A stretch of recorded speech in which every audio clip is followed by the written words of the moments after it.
अस्सलाम वालेकुम जी, मैं हमारे लिए आप देख रहे हैं मेरा चैनल। धर्मेंद्र को ज़िंदा रखना बहुत ज़रूरी है। फैमिली का सारा फोकस इस वक्त जायदाद पे है।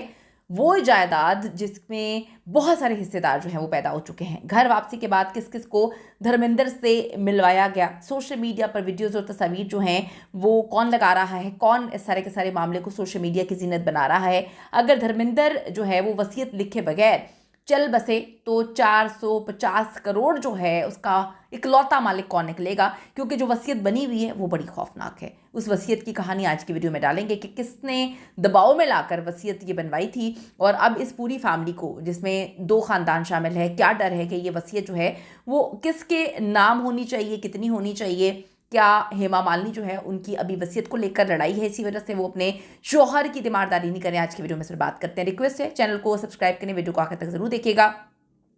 ज़्यादा पैसा होना भी इंसान के लिए बहुत ख़तरनाक होता है। ये मामलात हमें तब सामने हमारे आते हैं और हम परेशान हो जाते हैं जब हम लोगों को पता चलता है कि अगर बहुत ज़्यादा पैसा है तब आपस में जो है वो बाप से ज़्यादा लड़ाई पैसे की होती है, जायदाद की होती है कि हमारे पास पैसा आ जाए बस। जितने मर्जी आप अमीर क्यों ना हो, फिर भी आपको दूसरे यानी कि अपने बाप के पैसे और दूसरों के जो आपके बहन भाई हैं या कोई रिश्तेदार है उनके हिस्से को मारने की पड़ी रहती है। लेजेंड एक्टर धर्मेंद्र की ज़िंदगी 45 साल से तनाज़ात का शिकार रही और हमेशा उसमें घिरी रही। 1979 में हेमा मालिनी से शादी के बाद से धर्मेंद्र जो हैं उनका ख़ानदान मुकम्मल तौर पर बढ़ चुका है। धर्मेंद्र की जो पहली शादी हुई थी वो उनके मीडिया में यानी कि फिल्म इंडस्ट्री में आने से पहले होती है। उसके बाद हेमा मालिनी के साथ काम करते हैं। चॉकलेटी हीरो उनको कहा जाता है, बेस्ट हीरो उनको कहा जाता है। हेमा मालिनी की मोहब्बत में गिरफ्तार हो जाते हैं और फिर सब कुछ छोड़ देते हैं। अपनी बीवी को नहीं छोड़ना चाहते थे क्योंकि 4 अदद बच्चे थे उनके और फैमिली का प्रेशर बहुत ज़्यादा था।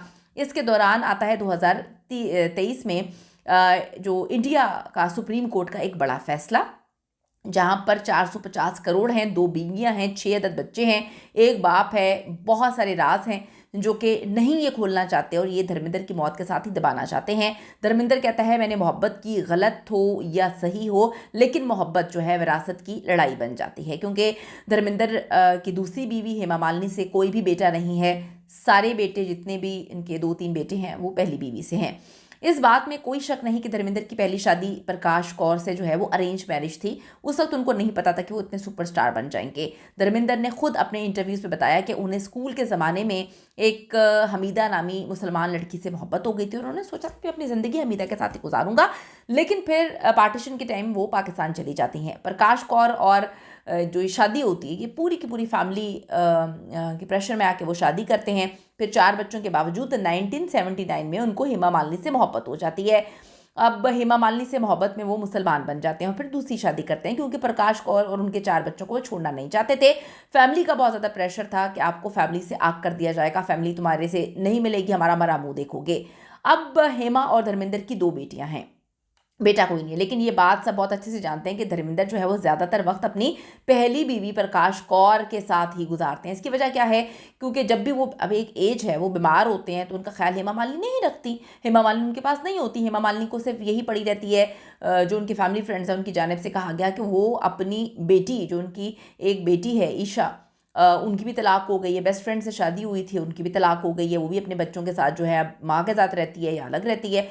तो हेमा मालिनी को अक्सर पार्टीज़ में जो है फंक्शंस में देखा जाता है, वो धर्मेंद्र की उस तरह से केयर नहीं करती जिस तरह से जो है उनकी पहली बीवी, जो कि एक टोटली फैमिली वाली खातून है, वो करती हैं। हेमा मालिनी के प्रकाश कौर और सन्नी देओल से ताल्लुकात किसी से ढके छुपे नहीं हैं। सन्नी देओल उनको आज भी पसंद नहीं करते हैं। धर्मेंद्र हॉस्पिटल से वापस भी अपनी पहली बीवी के घर ही गए हैं और हेमा मालिनी अलग ही रह रही हैं, वो उनको देखने घर नहीं जाते। इन हालात में सुप्रीम कोर्ट का 2023 का बड़ा फैसला बहुत ही अहमियत का हामिल है। हिंदू लॉ में दूसरी शादी गलत थी, लेकिन सुप्रीम कोर्ट का फैसला कहता है कि गलत शादी से पैदा होने वाले बच्चों को भी हिस्सा मिलेगा ही मिलेगा।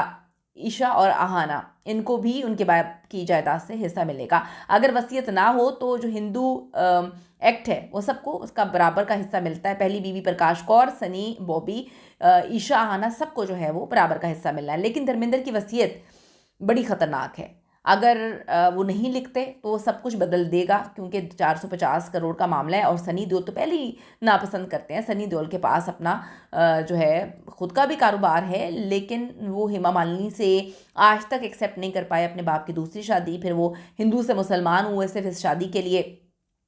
तो अगर सनी देओल के पास वो रह रही हैं तो ये भी लोगों को डर है, जो कि हेमा मालिनी के साइड के रिश्तेदार हैं, और हेमा मालिनी के कहीं जो है वो धर्मेंद्र की जायदाद गलती से, धोखे से जो है वसीयत अपने नाम ना करवा ले।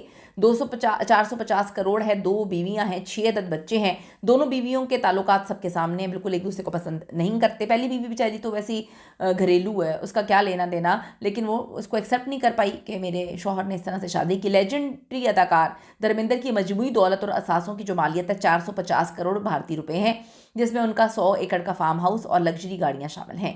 धर्मेंद्र सिर्फ एक फैमिली आइकन नहीं है, बल्कि फिल्मों जैसे फूल और पत्थर, मेरा गांव मेरा देश, शोले, खामोशी, जानी गद्दार और आइंदा आने वाली फिल्म वालिया केस के हवाले से वो उनकी बड़ी शोहरत है। 89 ईयर्स के फिल्म स्टार हैं, एक ज़हीन कारोबारी शख्सियत भी हैं, जिनके दौलत और असासों की मजमूई मालियत जो 450 करोड़ के लगभग है। उन्होंने बॉलीवुड की सबसे कामयाब अदाकारों में अपनी पोजीशन मुस्तहकम करने के बाद खाने और मेहमान नवाजी के शोबों में भी कदम रखा। अदाकार ने पहली बार 2015 में नई दिल्ली में गरम धरम ढाबा के नाम से रेस्टोरेंट का कारोबार शुरू किया। एक तिजारती जरीदे के मुताबिक उन्होंने 2022 में करनाल हाईवे पर जो है उसके नाम से एक रेस्टोरेंट वहाँ पर खोला था।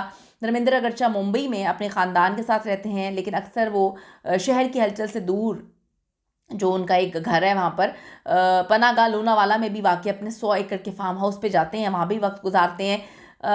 पद्म भूषण अवार्ड याफ्ता अदाकार का ये फार्म हाउस जदीद सहूलियात से आरास्ता है, जिसमें एक बड़ा स्विमिंग पूल भी शामिल है, जहां वो अक्सर उनको रहना पसंद है। महाराष्ट्र में धर्मेंद्र की मलकियत में 17 करोड़ रुपए से ज़्यादा की जायदादें हैं। उनकी सरमायाकारी जो है 88 लाख रुपए से ज़्यादा की ज़रई ज़मीन, 52 लाख रुपए मालियत की गैर ज़रई ज़मीन भी शामिल है। इतलात हैं कि अदाकार अपने लोनावाला फार्म हाउस के करीब एक रिजॉर्ट तैयार करके होटल और मेहमान नवाजी से मुंसलिक कारोबार में मजीद तोसी का मंसूबा बना रहे हैं। 2015 की रिपोर्ट के मुताबिक उन्होंने एक रेस्टोरेंट चेन के साथ शराकत की थी, ताकि अपनी जायदाद के करीब 12 एकड़ के प्लॉट पर 30 कॉटेजेस वाला रिजॉर्ट तामीर कर सकें। धर्मेंद्र की गाड़ियों से मोहब्बत उनकी शायकीन जो है बहुत अच्छे से जानते हैं कि उनके पास शानदार कलेक्शन है। उनकी बेशकीमत कारों में बेशुमार कीमती गाड़ियां जो हैं वो शामिल हैं। अदाकारी के अलावा धर्मेंद्र ने एक प्रोड्यूसर के तौर पर भी अपना नाम अच्छा खासा बनाया। उन्होंने 1983 में अपना प्रोडक्शन हाउस वजीता फिल्म्स शुरू किया। इस बैनर के तहत उन्होंने अपने बेटों सनी देओल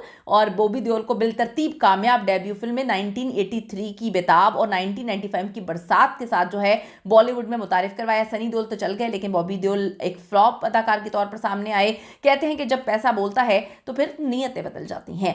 तो देखते हैं धर्मेंद्र अपनी फैमिली की नीयत खराब होने से बच पाएंगी या नहीं। ये दौलत किसके पास जाएगी, दौलत का क्या मामला है, कितनी दौलत किसके हिस्से में आएगी, बेटियों का हक क्या मारा जाएगा, या सनी देओल जो है इस बात पर इत्तफाक करते हैं कि वालिद ने जो वसीयत बनाई है क्या ये वसीयत चेंज करवा दी जाएगी। हेमा मालिनी क्यों अपने शौहर से मिलने जो है वो पहली बीवी के घर नहीं आती जाती। और ये जो आगे ड्रामेबाजी करने के लिए एक इवेंट भी मुनक्किद किया जा रहा है, जहाँ पर ये दिखाने की कोशिश की जा रही है कि ये सारी फैमिलीज एक हैं, लेकिन अंदर की खबरें तो कुछ और हैं। क्या सच में जब पैसा बोलता है तो नीयतें बदल जाती हैं? अपनी कीमती राय दीजिएगा। See you in the next video.